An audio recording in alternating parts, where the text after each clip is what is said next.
આ મંદિર થયું ને ત્યાં પ્રતિષ્ઠા થઈ છે, એનો આજે પાટો ઉત્સવ છે.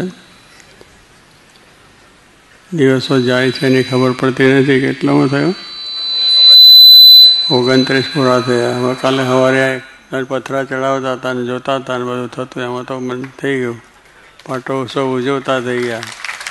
અને પાટો ઉત્સવની અંદર આજે હજારો હરિભક્તો અહીંયા આવે છે. પદયાત્રા કરીને પણ બધા આવ્યા છે. એટલે કહેવાનું શું છે કે આ સ્થાનનો મહિમા બહુ જ મોટો છે. ભગવાન શ્રીજી મહારાજ પણ સાક્ષાત જીવા ખાચરના દરબારમાં પધાર્યા. જેમ દાદા ખાચરનો દરબાર એમ જીવા ખાચરનો, પણ ત્યાં દાદા ખાચરનો ગરાસ મોટો હતો અને સુખી સંપન્ન. જીવા ખાચરને આમ ગરાસ કરો પણ બહુ થોડો ટૂંકો અને સ્થિતિ પણ સાધારણ. પણ શ્રીજી મહારાજને પ્રેમ એટલો બધો કે અહીંયા આગળ મોટા મોટા ઉત્સવ કર્યા. આપણે જે હમણાં ગયો ઉત્સવ ઉજવ્યો એ અહીંયા ઉજવ્યો છે, એવા ઉત્સવો મારે ઉજવ્યા છે. એટલે મહાન ગામ તો નાનું, પણ જીવા ખાચરનું મન મોટું અને મહારાજને બહુ અતિશય રાજી કર્યા. એટલે કહેવાનું શું છે કે આ ગામ ઉપર મહારાજને બહુ જ પ્રસન્નતા હતી. અને અહીં આવીને જેમ ત્યાં રહ્યા છે એમ અહીંયા રહ્યા. શ્રીજી મહારાજને મંદિર ગઢડામાં કરવું હતું, ટેકરા ઉપર આજે આપણું જ્યાં મંદિર છે ત્યાં. એટલે દાદા ખાચરને એમને બધાને વાત કરી મહારાજે કે મંદિર કરવું છે કે મહારાજ કરો. અને ટેકરા ઉપરની જમીન શ્રીજી મહારાજે પસંદ કરી. પણ જીવા ખાચર જેમના મોટા ભાઈ હતા, મોટી ડેલી કહેવાય, દાદા ખાચરના એ નાના ભાઈ, એને એમને વાત બધાને કરી. તારા જીવા ખાચર કે મહારાજ કરો ને અમે રાજી છીએ અને કરો ખરેખરું એમ ભાઈ કહ્યું. પણ મહારાજને પાછું કહ્યું તારે બધા કારભારી હતા લાધો ખાતાને હજી ટક્કર અને મહારાજ કે આપણે હથિયાર લાવો બધા પગાર તાવડા બાવડા. મહારાજ કે પહેલાં મહારાજે શિક્ષા આવતી તો પછી લખી દીધું, પણ તે વખતે લાધા ઠક્કરને તો કારભારી હતા ને કે મહારાજ પહેલું લખત કરો પછી આગળ વાત ચાલે. ખરે સ્વામિનારાયણનું પાક્કું કહે છે ને આપણે, એટલે ત્યારથી બધું ચાલ્યું. એટલે લખત કરો કે પછી જીવા ખાચરને બોલાય કે મંદિર કહ્યું હતા કાં કરોડ મહારાજ અમે રાજ્ય છે, બહુ સારું છે, પણ મહારાજ કે કંઈ લખત કરવું તો પડે ને. તો કે હા મહારાજ થશે લખત, એમાં શું બધું તમે મંદિર તો કરો, શરૂ કરો, બધું થશે. બીજી વખત ત્રીજી વખત કહ્યું, પણ પેલા દાદા ખાચર કારભારીઓને કહ્યું મારે તમે ભાવનગર જાઓ ને વધારા પાવડા તાવડા મશીન બધા લાવો, આપણે મંદિર થાય. મહારાજ કહે છે પણ હવે બાપુ જે કંઈ જીવા ખાચર કંઈ લખત કરે તો થઈ ને. પછી કહ્યું પણ જીવા ખાચર કહે મહારાજ આ તો બધું છે, ગ્રાહકનું કામ છે, એટલે લખત થશે, ધીરે ધીરે થશે, બધું આવશે. પણ મહારાજ જાણ્યું કે આમની મરજી ઓછી છે. પછી મહારાજ અહીંયા સારંગપુરમાં પધાર્યા. સારંગપુરમાં જીવા ખાચર એ મેં કહ્યું એ પ્રમાણે બહુ એનો ગરાસ ટૂંકો, પણ પ્રેમ એટલો બધો મહારાજ ઉપર. મહારાજ કે મારે અહીં મંદિર કરવું છે કે મહારાજ કરો મંદિર, અને બધી જમીન છે તમને બધાને આપી છે કે તમે આપીએ એમને તમે કરો મંદિર. મહારાજે બધું અહીંયા રહ્યા, વાતો કરી કરવું બીજું. પછી કારભારી પાછા અહીં તો એના બીજા કારભારી એવા નહોતા, પણ બધા જે કહે મહારાજે કહ્યું એટલે બધા આ પાડી દીધી ને કામ શરૂ થયું. અહીંયા પછી મહારાજ કે ક્યાં કરવી, એટલે આ જગ્યા હતી બધી ત્યાં મહારાજે ત્યાંથી જ્યારે એક ઘોડો ફેરવી અને કહેલું કે અહીંયા આપણે મંદિર કરવું છે. આ બધી આપણે જે જગ્યા અત્યારે જોઈએ છે એ મહારાજે પોતાનો ઘોડો ચારે બાજુ ફેરવીને પછી અહીંયા મંદિર કરવાની વાતચીત થઈ.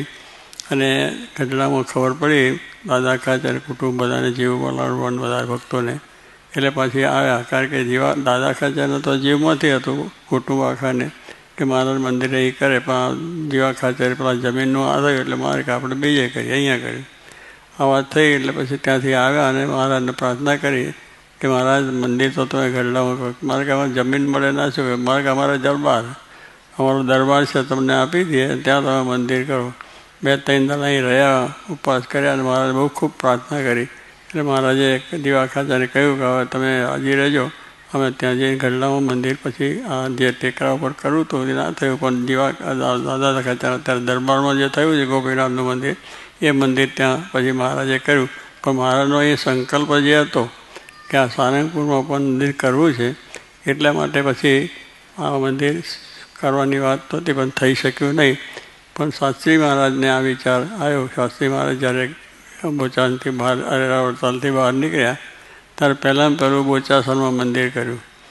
ત્યાં શ્રી કાશીદાસ મોટાને મહારાજે વરદાન આપ્યું હતું મંદિર અહીં થશે, કારણ કે લક્ષ્મીનારાયણ દેવ છે એ વડોદરાની દરેક શેઠિયાને ત્યાં હતા.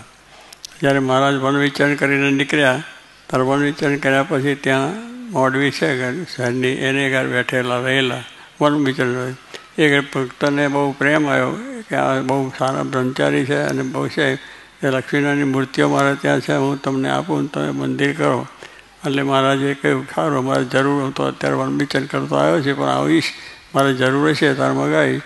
પછી મહારાજ જ્યારે આ પ્રમાણે થયા ને બધું થયું એટલે પછી મંદિરના જ્યારે વિચાર ચાલ્યા ત્યારે મહારાજે ત્યાં મૂર્તિઓ બધી ત્યાં મગાવી. મહારાજે વડતાલમાં મંદિર કરવાનો સંકલ્પ કર્યો અને ત્યાં આગળ પછી લક્ષ્મીનારાયણની મૂર્તિઓ મગાવીને કરી. તે ઘડીએ કાશીદાસને મોટાને થયું કે મહારાજ મંદિર તો લક્ષ્મીનારાયણ દેવ તો મારે ત્યાં રહ્યા, કારણ કે વચ્ચે પહેલાં મહારાજને ઘરડા પધારવાના હતા, લાવવા હતા, પણ રસ્તામાં પાણી અને વરસાદ બોચાસણને બહુ કાદો થઈ ગયો એટલે ત્યાં પછી મૂર્તિઓ રાખી કાશીદાસ મોટાને ત્યાં તે રહેલી હતી. એટલે પછી મારે કંઈ જરૂર હોય તારે મગાવજો. એટલે મહારાજ તો જ્યાં વડતાલનું મંદિર થયું તે ઘડીએ ત્યાં પધરાવી અને મહારાજ કાશીદાસ મોટાએ કહ્યું કે મહારાજ મંદિર તો અહીંયા થાય, મારે ત્યાં કે ભવિષ્યમાં મોટું મંદિર થશે અને અમે બધા અમે ભક્ત સાહેબ બેસીશું અને તમારો સંકલ્પ પૂરો થશે. એ સંકલ્પ કરેલો હતો. ત્યાર પછી આ શાસ્ત્રીમાં વડતાલથી બહાર નીકળવાનું થયું અને એમણે ત્યાં આગળ બોચાસણની અંદર પહેલું મંદિર કર્યું અને બોચાસણ મંદિર કરીને પછી એ થયું. પણ મહારાજને સ્વામીને બેસવું હોય એટલે મહારાજનો સંકલ્પ બહુ મોટો હતા અને શાસ્ત્રી મહારાજને પણ એક જ હતું અને નીકળવાનું કારણ પણ એક હતું, અક્ષર અને પુરુષોત્તમ. આ સિદ્ધાંત છે સાચો છે અને પધરાવા. અને એ અક્ષર એ ગુણાત્યાન સ્વામી છે, મહારાજ પુરુષોત્તમ છે. આપણે બધા એ અક્ષરરૂપ થવાનું છે, પુરુષોત્તમની ભક્તિ કરવાની છે. એ જે જ્ઞાન એ બરાબર શાસ્ત્રોક્ત છે અને સાચું છે. એને શાસ્ત્રી મહારાજે પછી ભગતજી મહારાજ સમાગમ થયો ને એમાંથી ચર્ચા કરી અને એ પ્રમાણે થઈ અને મારે મંદિર પહેલું બોચાસણની કર્યું અને જય જયકાર થઈ ગયો. તે ઘડીએ બધા ભક્તો ઓછા બધું હતું પણ ઉત્સાહ બધાનો બહુ અને બધા વળ્યા બધા. ત્યાર પછી એ કહ્યું કે આ પ્રમાણે અમારા મહાપુરુષ થઈ ગયા સ્વામી, એમણે કીર્તનમાં લખ્યું છે કે બોચાસણમાં મહારાજ ભક્ત સહિત બેઠા પણ કોઈને ગમ પડી નહીં, કારણ કે તે ઘડીએ બહુ સમાજ મોટો નહીં એટલે થયું મંદિર. પણ એમણે લખ્યું કે તે ઘડીએ બધાને ના ખબર પડી કે આ પધરાય. પણ પછી જ્યારે શાસ્ત્રી મહારાજે અહીંયા મંદિર અહીં સારંગપુરમાં આવ્યા અને આ જે જગ્યા જોઈ અને મહારાજની પ્રસાદીની છે એટલે પછી અહીંયા મંદિરનો પાયો નાખવાની વાત કરી, રાજી થયા, ખાતમુહૂર્ત થયું અને બધું મંદિરનું કામ ચાલુ. શાસ્ત્રી મહારાજને પાછું કામના તો એટલું બધું કે મંદિર સારંગપુરમાં તો બહુ મોટું મંદિર થવું જોઈએ. તે ઘડી અહીંયા આગળ ન મળે માણસ પાના ખાવાનું પીવાનું જોડી માગીને ખાવાનું, જોડી આજુબાજુ માગે અને આવે ત્યારે આ કામ મંદિરનું ચાલે, કડિયાના પગાર આપી શકાય. આવી રીતે આ પરિસ્થિતિ ગામમાં પણ બધા બહુ સુખી નહીં, સાધારણ માણસ એટલે લાખો રૂપિયા કંઈક હોય નહીં, પણ એ રીતે અહીંયા સ્વામીને થયું હતું. તો એ પ્રમાણે જ્યારે કર્યું તે શાસ્ત્રીમાં જે પાયો નાખ્યો ત્યારે જબરજસ્ત આકાશમાં પહોંચી જાય એવું મંદિર થયું અને કળશ બળશ ચડી જાય.